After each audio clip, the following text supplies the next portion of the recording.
Going on, everybody, and welcome to another episode of Timeout with Doc and Caveman. As always, Dr. Fantasy here with my co-host, the Fantasy Caveman. Today, we're going to be giving you a little bit of a NBA playoff preview going through the East and West. We're right around the corner here. I always start to realize it because the fantasy basketball playoffs started in many leagues this week, and I go, oh, that means the real playoffs are starting soon. So, Screw we you, talked. by the way. Yeah. Oh, yeah. I knocked you out. I Dude, needed we were that. fight. That was a whole ass battle the entire week, and then the final day, my team just falls apart. You were killing me actually the entire week, and it And wasn't then, even me having a bad week. You were just having a huge week. just my team just decides to not show up on the day it needs to show up. No, I was just telling my girlfriend this actually before we were recording. I hate this time of year for basketball because you have guys that are sitting out more, you have injuries. It's just that time of year, and it sucks when that impacts the fantasy playoffs. Like, there's one league where I'm the 3 seed, and my team is pretty loaded, and I just have like 5 guys out right now, and I'm like, come on, you couldn't have done this like a few weeks ago. So in that league that I knocked you out in, I needed that because I wanted to get the bye week because my team is on life support right now. But anyway, that means it's time for the NBA playoffs as well, which is a fun time of year, and we've kind of talked about it in bits and pieces over the last few weeks, but we're gonna dedicate this episode to diving in a little more in depth. And we just talked before we started recording about which conference we wanted to start with. And when you asked me what conference to start with, I said the Eastern Conference immediately because clearly the Eastern Conference stinks. So let's look at the play-in tournament. We'll kind of go in reverse here in the standings. We currently have the Miami Heat as the 7 seed, tied technically with 76ers record-wise, but they have the tiebreaker as of right now. So you have the 76ers at the 8 seed at 37 and 30. The Chicago Bulls behind DeMar DeRozan at 33 and 35 are 4.5 games behind the 76ers in Heat. And then you have the 10 seed rounding it out with the Atlanta Hawks, who are 30 and 37, currently 7 games behind the 76ers in Heat and 2.5 games behind the Bulls. I mean, it kind of matters for seeding, but really the only thing matters is whether or not the 9 and 10 can hop in the 7 and 8, because I can change who you're playing and how many games you have to play potentially. But outside of those 4 teams, you have the Brooklyn Nets as the closest. They're currently 4.5 games behind the Atlanta Hawks for the 10 seed. Beyond that, the Raptors stink right now. The Hornets stink. The Pistons and Wizards stink. So, I mean, do you see any I mean, we've mentioned it before. I think it'll be tough for the Nets to sneak in. They are playing decent basketball right now. But I think the thing that I want to focus on more so is, of these 4 teams, maybe this is an easy question and answer, but of these 4 teams, who has the best shot to make any sort of run in the playoffs? Man, and that's tough because you're looking at, you mentioned the Heat and Sixers tied for 7 and 8. But the Heat are also only a half game out of not having to play in the play-in. Mm-hmm. They're only a half game behind the Pacers, who are in 6th. And even furthermore, they're only 2.5 behind the Magic for 5th. And then they're only 3 games behind the Knicks for 4th. Mm-hmm. So this is crazy. I mean, I don't see the Sixers doing it because no Joel Embiid. But the 8th seed can realistically climb to 4th. Yeah, that's true. So that's crazy. You're talking about the 8th seed and being in the play-in, possibly jumping up to 4th and hosting the first round playoff matchup. That. So while the conference as a whole isn't interesting, this seeding coming down the stretch will be very interesting. I mean, it doesn't really matter who gets the 10 seed because they're going to lose their first game and be done, whether that's the Hawks or the Nets. I will say now, I don't think the Bulls have much of a chance, but they could make things very interesting if they hang on to a play-in spot, because DeMar DeRozan has been playing out of his mind recently.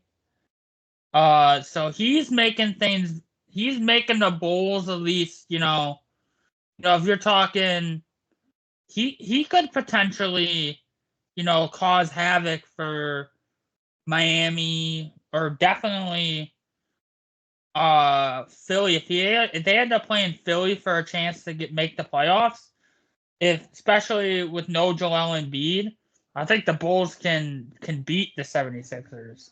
Yeah, that's not unreasonable. So I see a scenario where the Bulls are in the actual playoffs after a play-in. I think that's very possible, because Miami is, my guess would be the only lock if the season ended today, of these play-in teams that will make the actual playoffs. Don't see Miami missing it. But after that, even though the Sixers don't have Joel Embiid, or if Joel Embiid's back, or whatever the case is with him, even with them, I still give the 76ers a chance. The Bulls playing with DeRozan has a chance. I mean, at this point, it could go any which way right now. And it could go as far as, the Knicks having to be in the play-in and as the 4th seed. So that's my big takeaway from all this, is that there's only a couple weeks left of the season, but you don't know, the Knicks could finish as the 8th seed, which is crazy. And the Sixers could realistically jump all the way up to 4, who knows?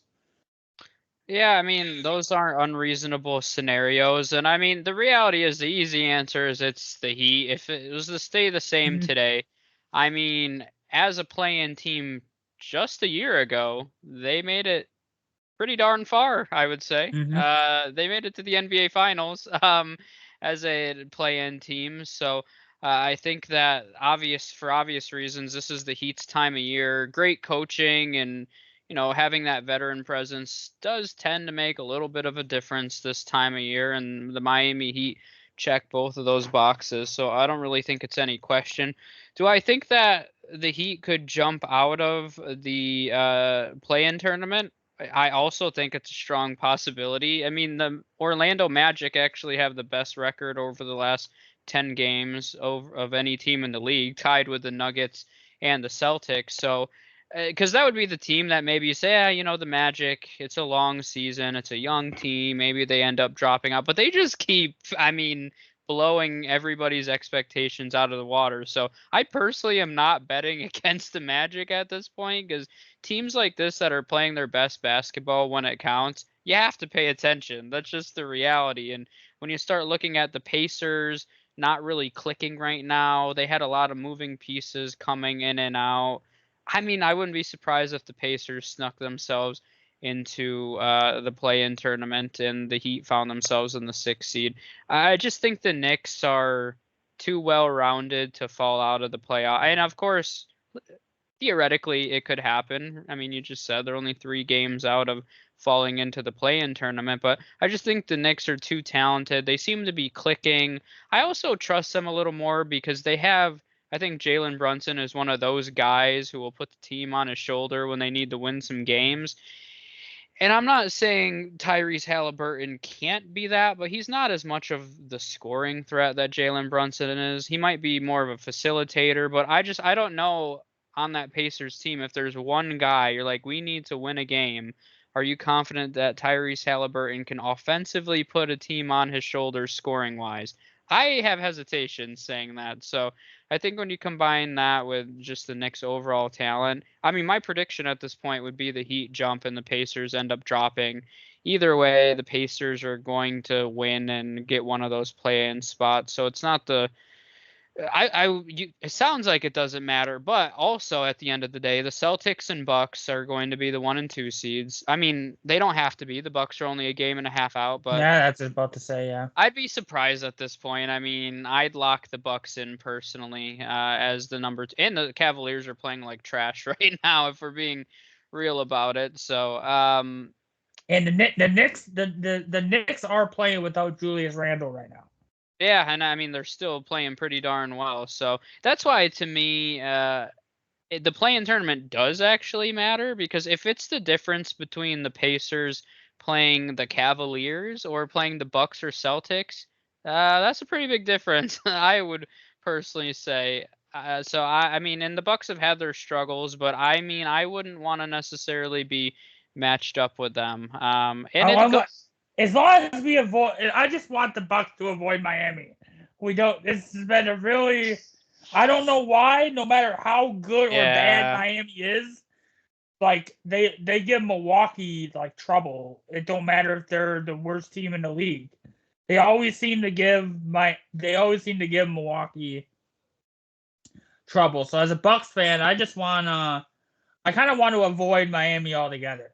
I was like, what? I think the Heat have bounced them like 2 of the last 3 years from the playoffs, right? As the 8 seed last year, and then I think 3 years ago would have been the other time. They did. I mean, the Bucks did beat Miami en route to their championship, but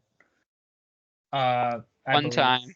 So that's the key. If they can get by the Heat, they can beat anybody. Realistically, as much as I like Milwaukee, as long as you avoid being that 8 seed, because Boston, I'm sorry, I don't care if it's Miami, I don't care if it's the Pacers that make the play and end up as the 8. Whoever ends up as that 8 is getting steamrolled 4-0 by Boston. Yeah, probably.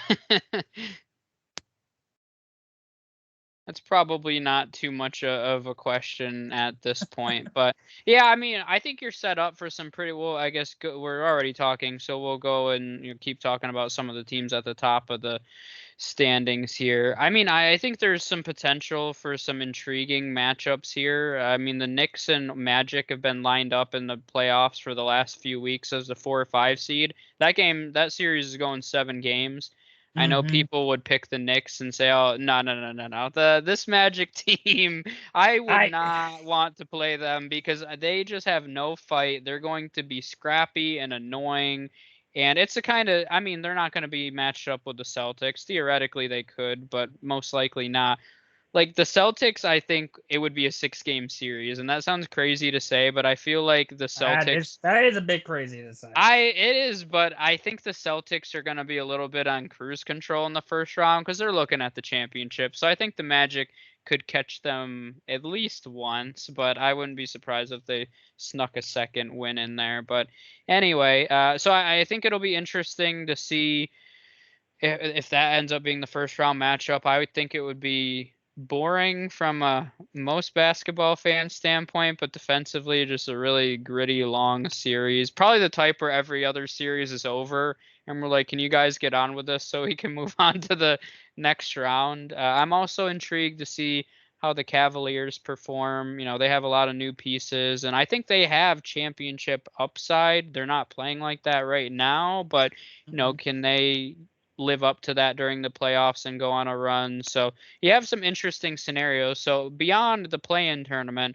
who do you think has the best shot of rooting the Celtics? Do you think it's the Bucks, or do you think any of these other teams have a chance?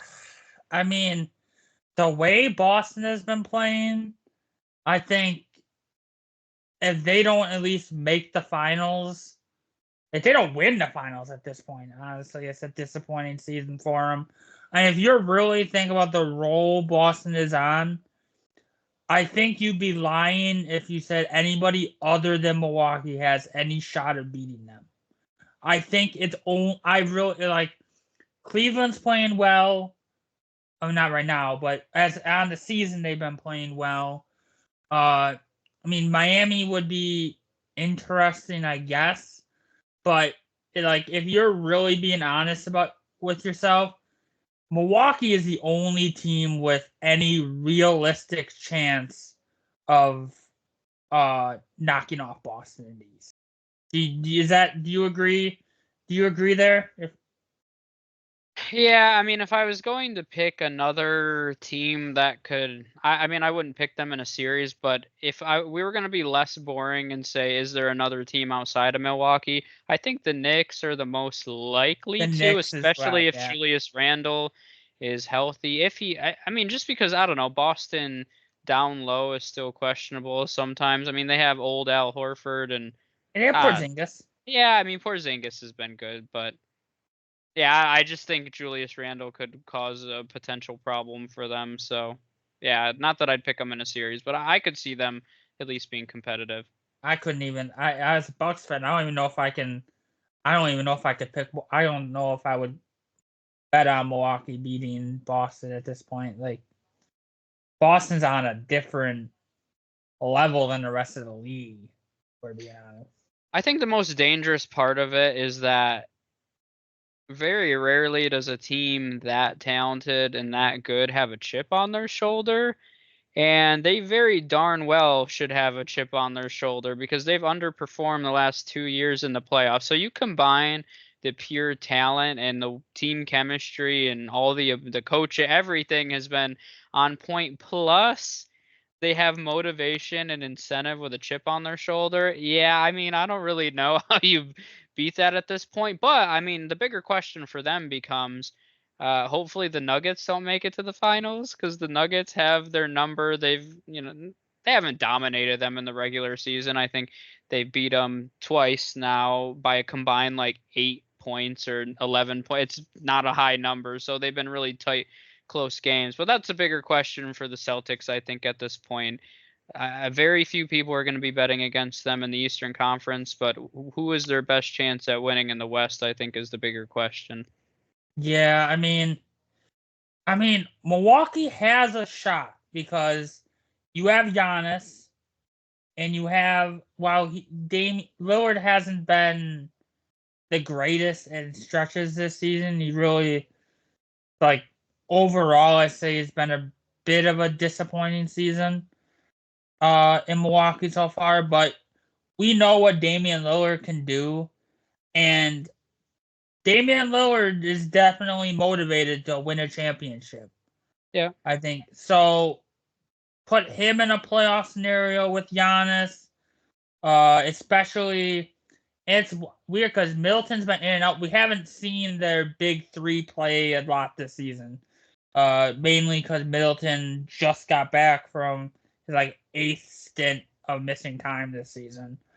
But this is the conversation with the East. I think is it gonna be Boston or Milwaukee, or more so does Milwaukee have any chance of beating Boston? I think that's what makes the East less interesting than what we're about to talk about with the West. But I think it's very. I think it's Boston, Milwaukee, everyone else. Yeah, and it's probably Boston.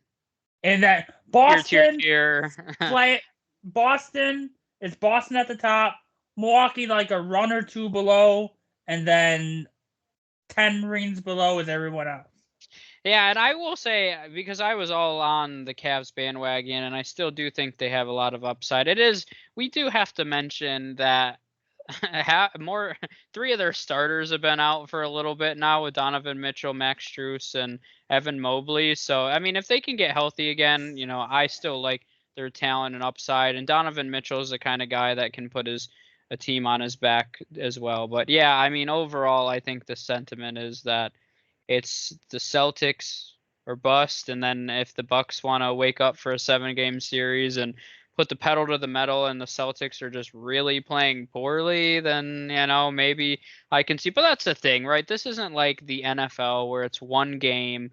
If you have one bad game, you're out, right? You have to be better than the Celtics for at least 4 games. I mean, I just don't know how that's possible, honestly. The thing is, like, if you have Giannis and Damian Lillard, I mean that gives you a decent shot because you have those two. it also feels like they're too dependent on those two as well, though. Like if those guys don't perform, then and we've had this conversation with teams in the past, like who is their third scorer, who's their third player they're relying on after the superstars. It's like, long pause. I mean, Are you gonna say Bobby Portis? So not offensively, I think defensively easily, but with how Middleton has been very off and on this season, he did have an encouraging game coming back from the recent stint, had 22 points, but honestly, I think for the Bucks, I think their third option probably needs to be Malik Beasley. He has been good, yeah. So. But that's you're telling me that Malik Beasley is the third best scorer on a championship team? Get out of here! Like that's where the Celtics are dangerous, right? You have those two stars, but then you have Porzingis and you have Derek White, Holiday. It's like, okay, you can stop now. That's fine. But yeah, okay, let's go over to the West. I think that's enough about the East. We can talk about the Celtics being the team to beat as much as we want, but you can only beat that horse for so long. So let's go over to the Western Conference. Let's start in with the play-in tournament and the standings, how they look right now. You have some talent, a little bit of talent in the play-in tournament, I would say. So currently sitting at 7, you have the Dallas Mavericks, who are technically tied percentage-wise, or they're tied technically with the Kings, but the Kings have the tiebreaker because they've played one less game right now. So anyway, actually 2 less games. So the Kings kind of control their own destiny in that regard because they do have 2 games to play to make up the number with the Mavericks. But they're both 8.5 games away from first place. So the Mavericks right now 39-29 as the 7 seed. You have the Phoenix Suns as the 8 seed, who have the same exact record as the Mavericks, but the Mavericks have the tiebreaker right now because they have a better conference record. You have the Golden State Warriors as the number 9 seed. They are 3 games back of the Suns and Mavericks. And then you have the Lakers, who are also 3 games back from the Phoenix Suns as the 10 seed right now. And then it's worth mentioning, at least, the Houston Rockets are only 3.5 games out of it. So that's really not unreasonable. Theoretically, they could take one of those spots. After that, you have the Jazz, who are 6.5 games out of 10th.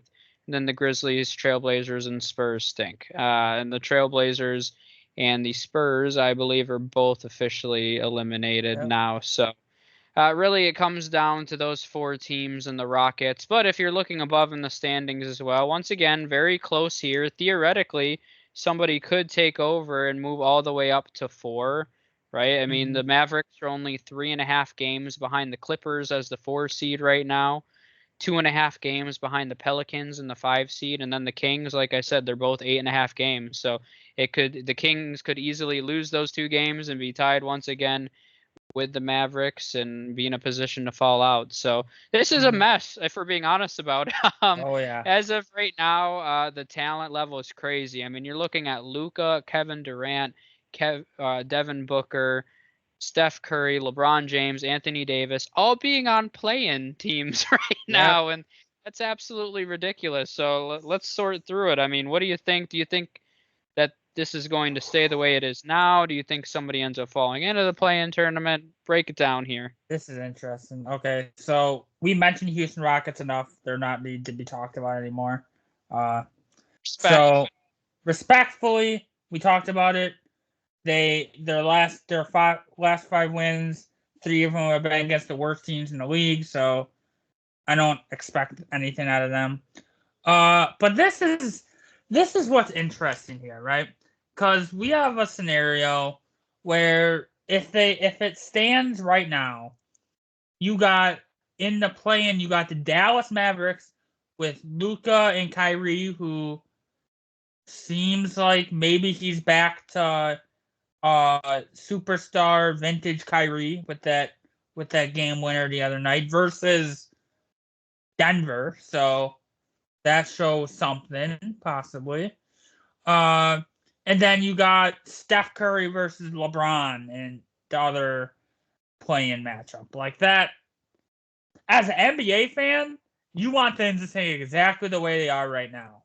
Because the quality of basketball that you would get in a play-in tournament with these matchups would be absolutely insane. Now, realistically, there's no way all these teams stay in the play-in. First of all, I don't. Well, I see one of these teams jumping Sacramento. Yeah. Whether it's Dallas or Phoenix. I think if I had to pick, I think Dallas probably jumps into the 6th. The way I think they're about to hit their stride at the right time.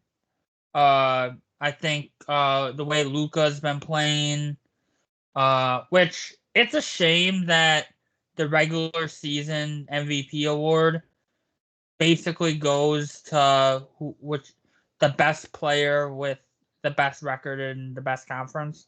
Mm-hmm. Which is why the MVP race is either going to be Shea or Jokic, depending on who wins the Western Conference. But if that wasn't so much a factor, like Luka would be right there, the way he's been playing. But this is crazy because any of these teams and any of these play-in teams, well, I would say Dallas and Phoenix for sure. But even the Warriors and Lakers, like if they click and play to the potential that their stars have, any of these teams can make a run in the Western Conference. While Denver's been good, really good, and they definitely have a chance to win the West and try to repeat. I just think the Western Conference is just so good. Like the Suns can easily make a run. The Mavericks, I think this is the best chance that Luka's had in his career to make an actual run in the playoffs. For sure. And then the Warriors, if they ever, if they find their way, and they've had a disappointing season overall, but anytime you got Steph Curry, the greatest shooter ever, I mean, you can't count that out. In the way, especially you got guys stepping up like Brandon, I'm never gonna be able to pronounce his last name. The way he's been playing as their future, Kuminga's finally balling. Wiggins is showing a little bit like you can't. I don't think you can count the Warriors out. The Lakers have LeBron and Anthony Davis, so I don't think you. That's great. That's what's crazy. I think the only exception. I hate to say this, but the Pelicans and Sacramento out of the top 10, if I'm looking at it. And the Timberwolves, unless Towns comes back. Yeah. I think the Pelicans and Sacramento, I think, are the two teams out of the top 10 that I don't see having a realistic chance of winning the West. And that seems so disrespectful to say because the Kings are not a bad. The Kings are not a bad team, and the Pelicans certainly aren't a bad team either. But that's what's crazy to me is that 1 through 10, to me, with the exception of two of them, I could see any of them making a run to win the West. Why do you think that is that they can't make a run? Is it just because they don't have like that guy still? Like you don't consider De'Aaron Fox, Sabonis, Zion, Ingram like that guy that can win a playoff series? I saw enough from Sabonis last year in that series versus Golden State to confidently say that he didn't show the ability that he could be that guy. Because he was getting punked by Draymond that entire series. By Draymond and Kevon Looney, but he showed that he's not come playoff time, he hasn't shown the ability to be that guy. De'Aaron Fox is good, but when your number 2 is kind of shown how soft he is in the playoffs, like I don't see that. I don't see that being a formula where they can really make a real run. And New Orleans is just not. It's not their time. They don't have. I like Zion, but I don't think Zion is that guy. You need like a number 1 where you can say, okay, that guy could be a number 1 on a championship team. The Pelicans don't have that, in my opinion, so that's just kind of where I'm at with that. Yeah, I mean, I think the Pelicans are the type of team that they are a tough series because they have a lot of depth. And over the course of a long series, that is very important because, no, their solid 5 is really good when you look at it with McCollum, Ingram, Herbert Jones, Zion, and Valanciunas. But then behind that, you have Jordan Hawkins, who's been really good coming off the bench, and Larry Nance, who's an amazing defender off the bench. And you have Trey Murphy, who's been an elite three-point shooter off the bench. You have Najee Marshall and Jose Alvarado, who have both been solid options and played well this season. So, I agree with you, though. Overall, when it comes time where your stars are playing, 45 minutes, is their 5 going to be able to beat the Suns starting 5? I mean, probably not. Just the higher level talent isn't there. So I agree with you, but it's worth. We haven't talked about the Pelicans a lot. They've just been kind of floating this entire season as like that 5-6 seed, and it's just very unexciting. They played good basketball, solid offensively, solid defensively, but yeah, they don't feel like the kind of team that's making a long run. Because if you were to say, okay, if I told you 2 months from now, 3 months from now that the Pelicans were in the Western Conference Finals, how did that happen? I don't even know how that happened. Like, who went on a crazy run? Like when the Hawks, I always think that's one of the craziest Eastern Conference Finals runs. You just did not see it coming from the Hawks. But what happened? Like Trae Young put the team on his back. And if I told you that like Trae Young had a crazy run, would you believe me? You'd say, yeah, that's possible. But who is that with the Pelicans? So yeah, I think that's a question. But that is a very good question. Are you gonna? Can we say in a couple months, if we're talking the Western Conference Finals, are we saying that like Zion put the team on his back? That's not the way Zion's been playing this season. He's been like we talked about like last week. He's a facilitator. Yeah. He's not really. And then you're looking at like who are we saying for the Pelicans is that Brandon guy Ingram? I don't know. Brandon Ingram, we're talking about playmaking. Brandon Ingram's leading the team in assists per game this season. So it's like, are we? I think if I was forced, I guess it would be CJ. I think like in terms of like leading a team on a run or like scoring wise, I think CJ has their best guy to just go in like get like buckets like that and carry a team to a series. But in a couple months, if we're saying they're in the Western Conference Finals because CJ McCollum went on a tear. No offense to CJ, I think he's a really good player, and he's had a really good past couple of years in New Orleans. I just don't see it. So I don't see them as much of a threat at all. And then if we're being completely honest, and this sounds harsh to say, they're getting bounced in the first round. It probably doesn't even matter who they're playing.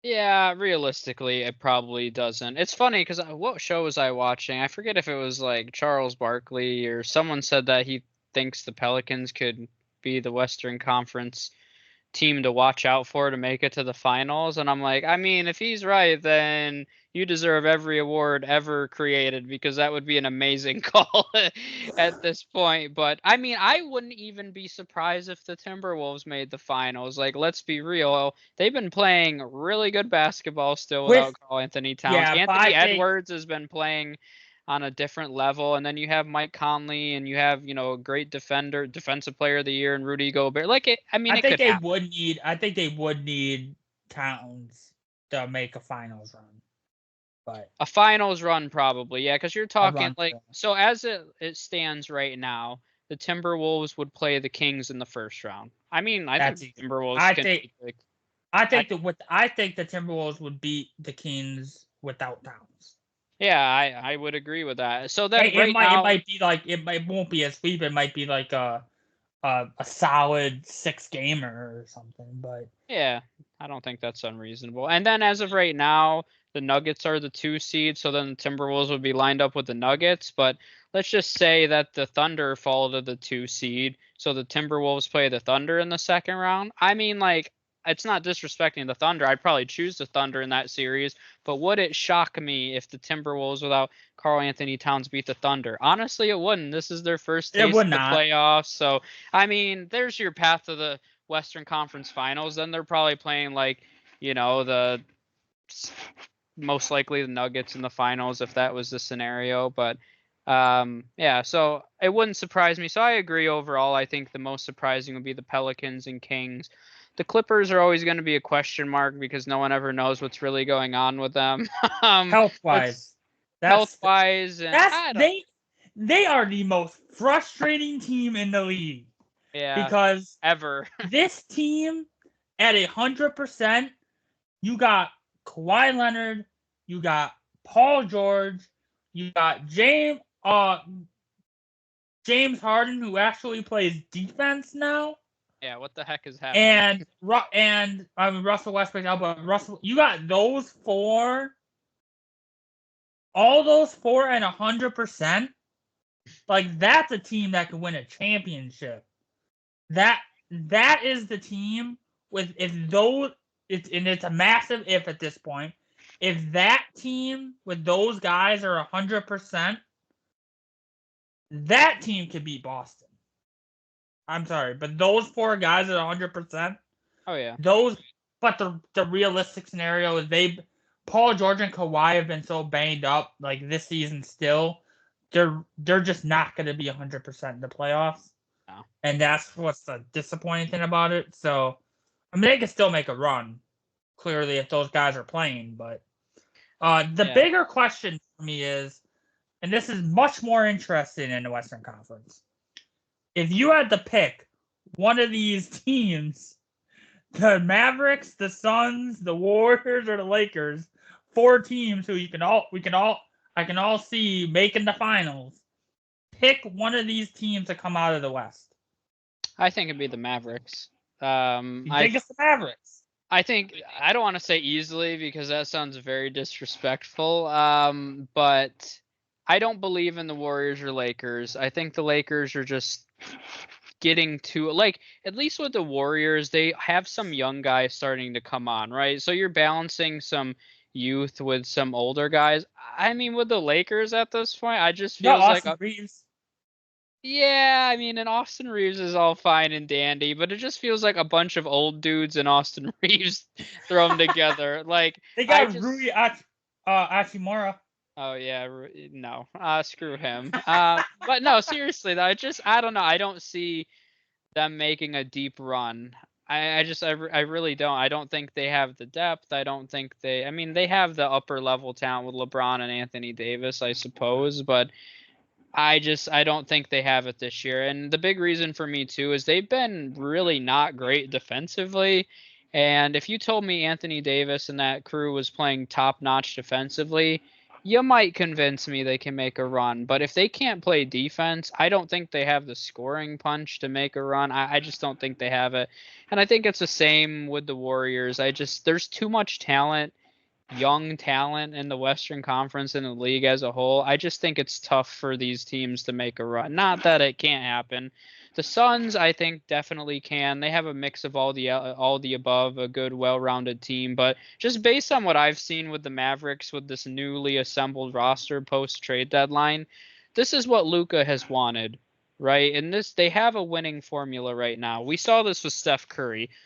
Steph Curry is not a great defender, but the Warriors have always been an elite defensive team because he's been able to be put in a system and surrounded by great defenders like Draymond and Klay Thompson.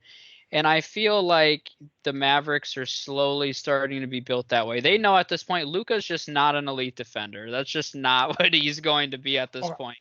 Okay. Before you continue, I know Steph Curry isn't great, but the reality is he is so much better of a defender overall than Luka. If we're being over the honest. course of his career, yes, but since I think defense too, because a lot of it is effort, can be elevated depending on the players around you. So since the trade deadline, Luka has been, I'd say, close to what Steph was during during their championship runs. Historically, if we're looking at Luka, oh gosh, yeah, he's been terrible. But it's the same with like Anthony Edwards, right? Like Anthony Edwards was terrible defensively. Look what happened when they brought in Rudy Gobert, who puts all of his effort in defensively. Poof, like overnight, Anthony Edwards is not only like a good defender, he's above average, and I think he could make his way to elite status over time if he keeps putting in the work. He has more than enough talent too. So that's what I feel with Luka right now. I've been watching. I mean, the Mavericks are on prime time a lot, and I've seen enough of their games since the trade deadline. And I mean, Luka's putting in effort defensively, and I think is just because it's contagious. But anyway, I where I was going with that was that they have all of the elements now. When they traded for Kyrie last year, the reality was they weren't going to be able to throw Kyrie in midseason and get all the pieces to click offensively. That just was never going to happen, and they were going to make a run. But now they've played a full season together. You can see where offensively all the pieces are clicking. You add that in with their newfound sense of defense post-trade deadline. I just feel like they have every element you need. And we keep talking about who's going to put a team on their back. They have two guys that can do that. Kyrie has done that in a finals setting, so we know Kyrie can do it at the highest level. We haven't seen Luka do it in the finals, but we've seen Luka put the team on his back in the first round, averaging 40 points. He just had no help. So now you put two guys together that want to put the team on their back surrounded by defense. I'm sorry, that's just like, okay, they can beat anybody in the Western Conference. Not any you know what the way Nuggets. we're talking about, you know who that team sounds a lot like? It sounds a lot like Boston. You got Jaylen Brown and you got Jason Tatum. You got two guys who can put the team, on their back. So I mean, yeah, I mean, and it's kind of a tough pill for me to swallow because I've just been, I've been a supporter of Golden State this entire time. And I'm not going to say Golden State has no shot because when you got Steph Curry and you got the couple of young guys playing well, I mean, you got a chance. You can't say you don't have a chance when you have Steph Curry. But Dallas can make the finals. And that's just if they play up to their potential. And I think, and this is tough with like, you have to pick, if you have to pick the Western Conference, not even just out of these teams, but, and this may be a bit of like recency bias because of how they're playing and Kyrie's latest game winner. But if you're put a gun to my head and ask me who's coming out of the West today, I think it's Dallas. I mean, and maybe it sounds like a bit of recency bias because of how they've been playing, but I mean, this Luka, and it didn't show right away when they first paired up. It took a little bit longer than expected to really get going as a duo, but this duo, and it's crazy that this works so well because neither one of them are good defenders. Yeah, not really. But like you said, they've surrounded them with really good defenders and and and guys that can spot up and make shots when they dish in the ball. I mean, Josh Green's been an excellent role player for him this season. You got you just got you got the team around them, and I mean, I think if Dallas, if I was forced to pick one, even over Denver, and that's crazy because Denver is playing like as how you expected Denver to play. But Dallas is just I think Dallas is gonna get hot at the right time. And especially if because if you look at, let's say they jump to 6 and they avoid the play-in, like I expect them to.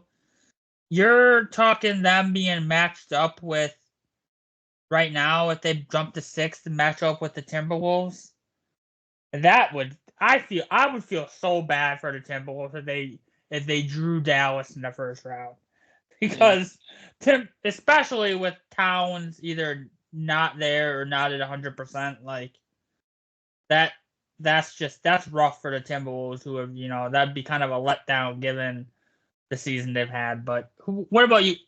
Pick your Western Conference winner right now. So I think this is crazy because we're giving no respect to the top 2 teams in the conference right now. That is crazy. I mean, it is bizarre it's bizarre to think. I mean, the Nuggets are the defending champions. They're playing well. They haven't lost anything, and we're just completely dismissing them.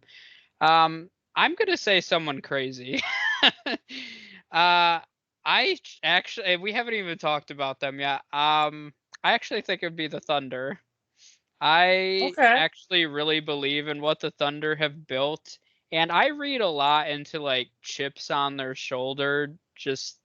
And when you watch interviews with Chet or Shea or Jalen Williams, any of these guys, they feel extremely disrespected at this point. And when we're talking about just a well-rounded team, what don't they have? They have a guy that they can put it on his back. They have size. They're one of the elite defensive teams in the league. This is, yes, their first time in the playoffs or their chance to make a deep run, but that's their knock. You could argue that's a positive thing because they don't have as much wear and tear on their body. They haven't had as many injuries this season. Maybe that catches up with them at some point, but I don't really know. We keep saying, like, what are the Celtics' weakness? I think the only thing you can knock with the Thunder at this point is their youth, right? I mean, I don't know. I feel like 2 years from now, we're going to be talking about the Thunder, how we're talking about the Celtics, just like what is their weakness. And they're just going to keep adding draft picks, by the way, and adding this talent every single year that you would imagine they trade for a veteran at some point. But anyway, there's just a certain energy that you can tell is in certain locker rooms. And I've been watching a lot of Thunder basketball over the last month or two, just because, I don't know, they haven't been on prime time a lot historically, and I've been kind of interested to watch them. And you can tell, like, they're always mentioning, like, you guys don't want to pick us in the West. You think we're an easy out.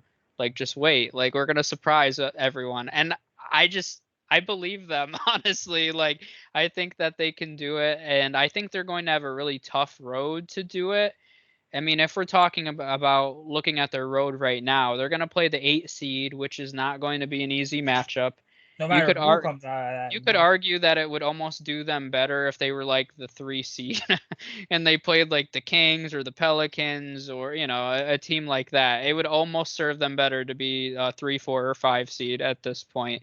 So let's say, I mean, they're lined up with like the Suns in the first round. Like, that's not an ideal matchup. And then that means the Nuggets are the 2 seeds. So then you're lined up with the Nuggets in the second round. Or no, well, no, they'd be lined up with sorry, not the Nuggets. They'd be lined up with how it's set up right now, the Timberwolves or Kings. So that could be easier. But if you have like the Mavericks sneak up into the 6th seed, so now you're talking maybe they have to go through the Mavericks in the second round and then the Nuggets. I mean, it's not crazy to say they'd have to go through the Suns, Mavericks, and Nuggets to make it. And if they can make it through that, then they deserve to be there. But I think they're a well-rounded team. I actually think they match up pretty well with Dallas because of how they play defensively and their length. And I know that you say, oh, Luke and Kyrie. Yeah, I know they're unstoppable forces, but if there's a team that can do it, you want size and length to stop that. And that's exactly what the Thunder have. So I do think they could make it by the Mavericks, but I believe in their team chemistry. I like what they're building. Do I think they're gonna win it? No. But do I think they can make a Western Conference Finals run and win it in the West? I do. So I would pick the Thunder because I think they deserve some respect here. Yeah, and this is what's crazy. I think they can make it to the finals, and this is not a knock on them. This is more speaking to how deep the West is and how talented everyone is. They can make it to the finals, or honestly, they could lose in the first round, if we're being really honest. And I think most teams you could say that too, right? I mean, maybe not the Nuggets. With their experience, it'd be tough to bounce them in the first round. But is there any team you'd be comfortable? Are you sure? Because if they enter right now, they're playing. Are you saying that if the things stand right now when they're matched up against Dallas in the first round, you think it's a lock that they don't get bounced right away? I don't think it's a lock, but to say the level that they play at with being the defending champ, it's disrespectful to say anything otherwise. Could the Mavericks beat the Nuggets in a 7-game series? Yes. Would I put my money on the Mavericks in the first round? I wouldn't. So yeah, I get the point though. You could say it about probably any team that they could lose in the first round. In the Eastern Conference, I don't think you could say that. But in the Western Conference, yeah, I think that's fair. Anybody could lose in the first round. Oh yeah. Great. This is just mind-blowing.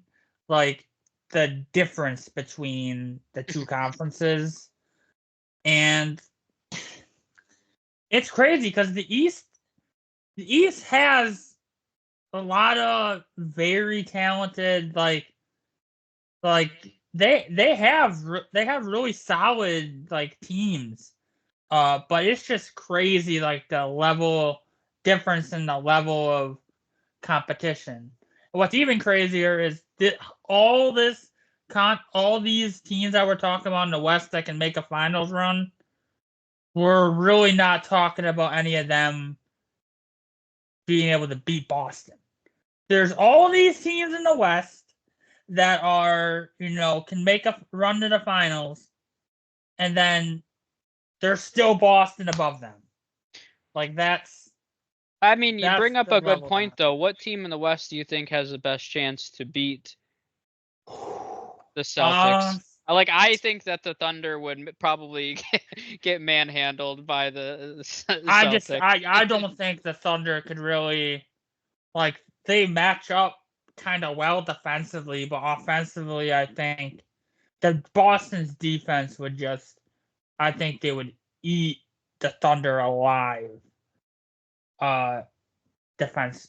It's like the Kevin Durant led Thunder with James Harden and Russell Westbrook when they were young. So to me, if I'm looking at, I'm looking at who has enough offensive firepower because that's what we're talking about.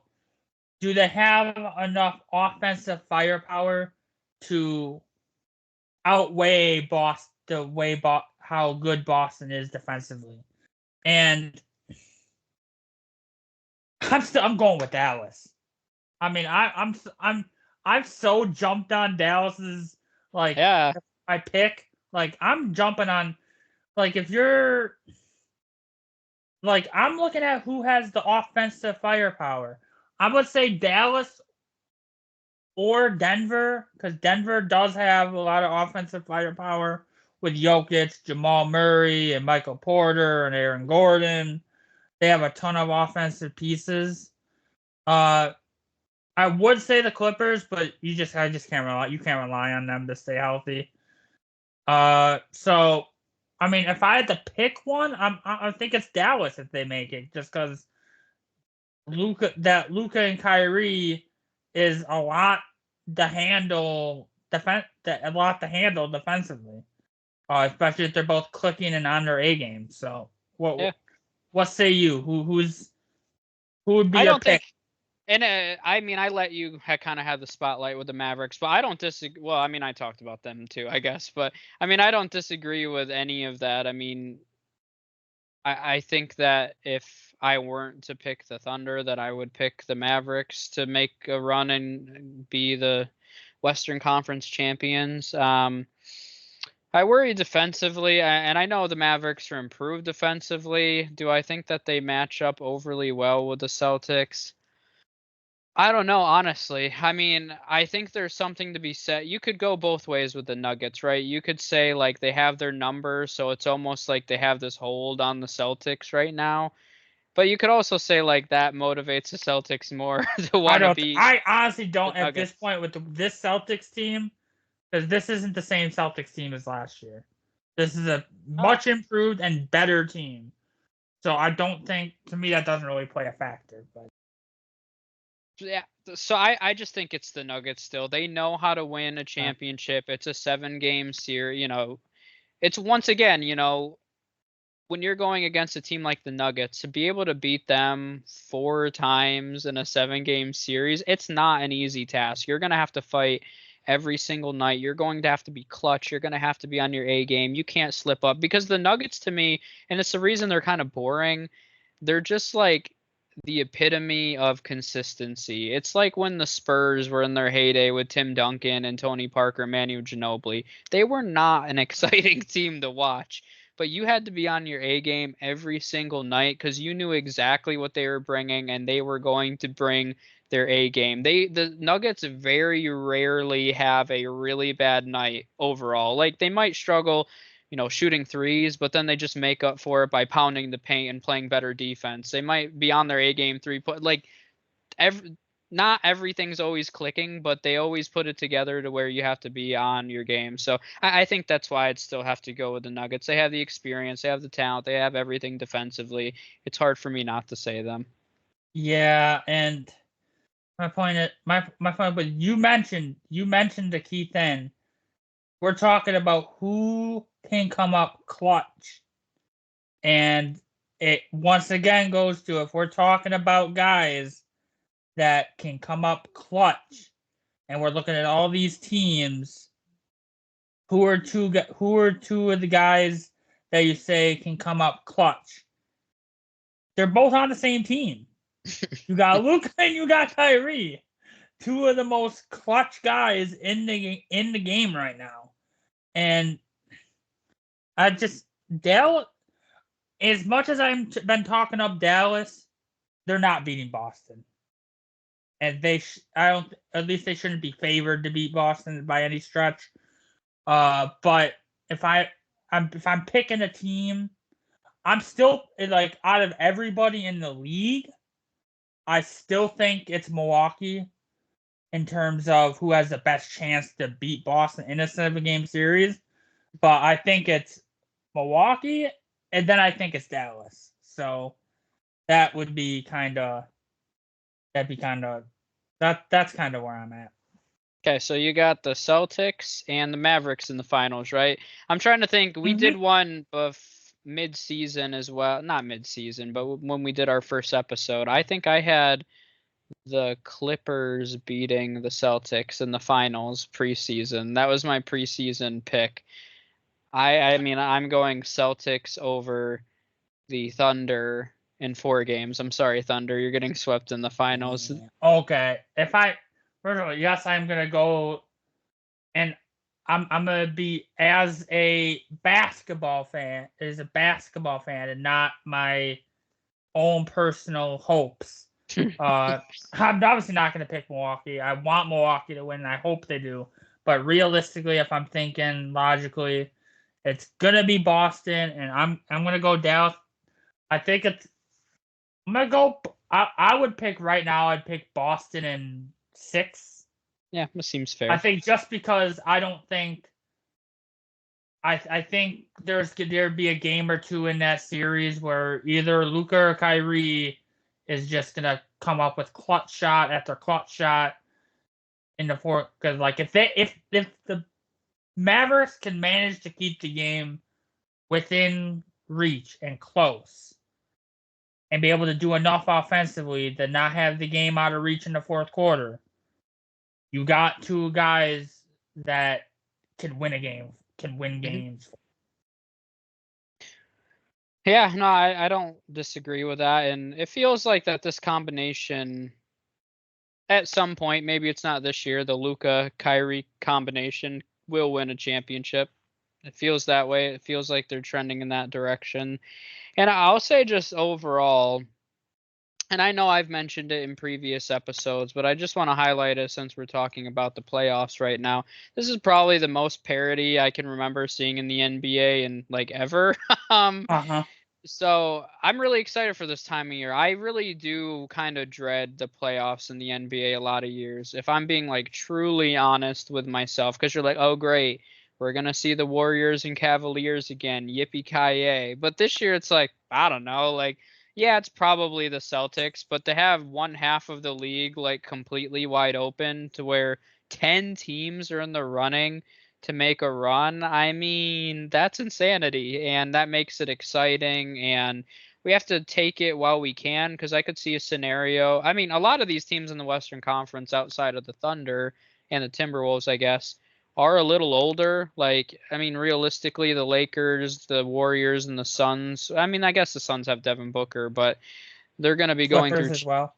Yeah, the Clippers as well, throw them in there. They're all going to be going through some big changes in their franchises over the next few years. So we might not see this. And that's why if you're buying stock, buy it in the Thunder, because I mean, as these teams start to fade, the Thunder are just I could see a situation like I said where the Thunder become the Celtics of the Western Conference in a few years. But Denver's not incredibly old right now. no, how old is Jokic? I always feel like he's 50 years old because he plays like it, but I want to say what he's like maybe 30, maybe. I'm gonna look it up quick. I was gonna say like I think he's younger than you think, like 28, 20. He's 29. Yeah. Okay. And then you got Murray, who's probably like 25, 25, and you got Porter and Aaron Gordon, who are both probably under 30. So so they still have they have time. Yeah. They definitely still have time to, but it also like, and sounds crazy, and this kind of a point to end off on. I mean, it's kind of crazy to think about, but it's in the back. It has to at least be in the back of your mind. Let's say the Nuggets win another championship, right? How much longer does Jokic want to do this? Like, and it's like not a knock on him because he's arguably the best player in basketball all around, but like at some like Jokic, how much does Jokic like longevity wise? How long does Jokic really want to play basketball? Because he could retire. He could retire today and not care and be set up for the rest of his life the way he lives his life off the court. So it's like that's how age isn't a factor, but how long is Denver's window with how interested Jokic is playing that long? Yeah, no, that's fair. Yeah, I mean, I think that he also wants to prove people wrong, because I think a lot of people are like, oh, we question his passion for the game, and he doesn't like when people say that. He gets very... That's crazy. He just passion for the game. I mean, he just won a championship. But what you just said, I think a lot of people misconstrue as him not having passion for basketball. It's just that he has a high level of passion, but he also has a high level of passion for living a simpler life, I think. So for horses, Like, there's nothing wrong with that. It's just he lives... I mean, but people used to say the same thing about Tim Duncan, and that guy played forever. So that's where it's like, I don't know if he keeps winning. LeBron ruining it, man. Not Yeah. everybody can be able to beat LeBron and play at an elite level when he's fucking 40 years old. Yeah, no. And people are like, if I can't chase that, then what's the point? I might as well just retire. Like, but yeah, I think that's a good, well-rounded. I think we pretty much had an opportunity to talk about everybody in the playoff race, whether it's the Magic, the Pelicans, the Kings, maybe some of the teams that aren't being widely discussed. But we had a good chance to talk Yeah, about we literally talked. Yeah, I think we literally hit everybody, pretty much everybody in everybody in both conferences kind of got their reasons of how they are, their chances, in the playoffs, and probably only really swept by the Hawks, but I think that's fair at this point. that's definitely fair. That is pretty much the they're pretty much the only team that. And if we're like to end off on, if we're being honest about it, the only team out of everybody that's in the play-in or has a chance in the playoffs or all the playoff teams, like the Hawks are the only team where it'd be like I could look at them and say they have zero chance of winning any playoff games. That's harsh. No respect for future It's Spurs reality, Trae Young. It's reality. Yeah, it probably is at this point, even though they're, not too long ago coming off an Eastern Conference run. But I think that's it then. We got to cover everybody. We appreciate you guys for listening, and we will see you next time. Yeah.